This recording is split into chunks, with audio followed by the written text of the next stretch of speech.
became, emphatically, the bloody arena in which most of the battles for the mastery of the colonies were contested. Forts were erected at the different points that commanded the facilities of the route, and were taken and retaken, razed and rebuilt, as victory alighted on the hostile banners. While the husbandman shrank back from the dangerous passes within the safer boundaries of the more ancient settlements, armies larger than those that had often disposed of the scepters of the mother countries were seen to bury themselves in these forests, whence they rarely returned but in skeleton bands that were haggard with care or dejected by defeat. Though the arts of peace were unknown to this fatal region, its forests were alive with men. Its shades and glens rang with the sounds of martial music, and the echoes of its mountains threw back the laugh or repeated the wanton cry of many a gallant and reckless youth as he hurried by them in the noontide of his spirits to slumber in the long night of forgetfulness. It was in this scene of strife and bloodshed that the incidents we shall attempt to relate occurred during the third year of the war which England and France last waged for the possession of a country that neither was destined to retain. The imbecility of her military leaders abroad and the fatal want of energy in her councils at home had lowered the character of Great Britain from the proud elevation on which it had been placed by the talents and enterprise of her former warriors and statesmen. No longer dreaded by her enemies, her servants were fast losing the confidence of self-respect. In this mortifying abasement,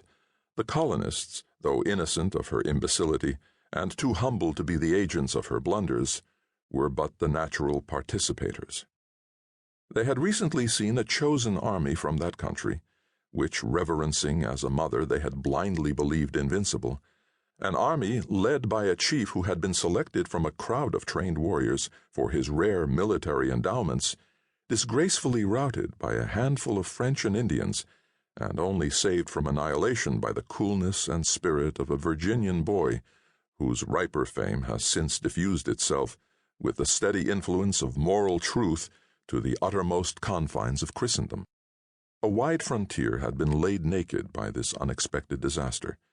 and more substantial evils were preceded by 1,000 fanciful and imaginary dangers. The alarmed colonists believed that the yells of the savages mingled with every fitful gust of wind that issued from the interminable forests of the West. The terrific character of their merciless enemies increased immeasurably the natural horrors of warfare. Numberless recent massacres were still vivid in their recollections,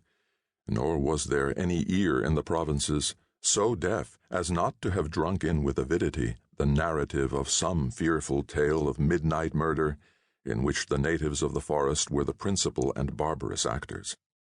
As the credulous and excited traveler related the hazardous chances of the wilderness,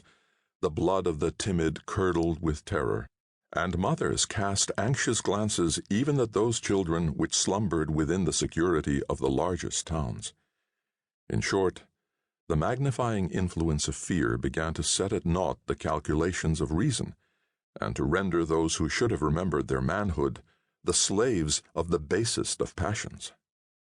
Even the most confident and the stoutest hearts began to think the issue of the contest was becoming doubtful, and the abject class was hourly increasing in numbers, who thought they foresaw all the possessions of the English crown in America subdued by their Christian foes, or laid waste by the inroads of their relentless allies. When, therefore, intelligence was received at the fort, which covered the southern termination of the portage between the Hudson and the lakes, that Montcalm had been seen moving up the Champlain with an army numerous as the leaves on the trees,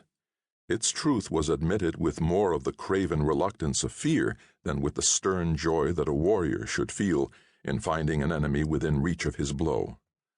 The news had been brought, towards the decline of a day in midsummer, by an Indian runner who also bore an urgent request from Monroe, the commander of a work on the shore of the Holy Lake,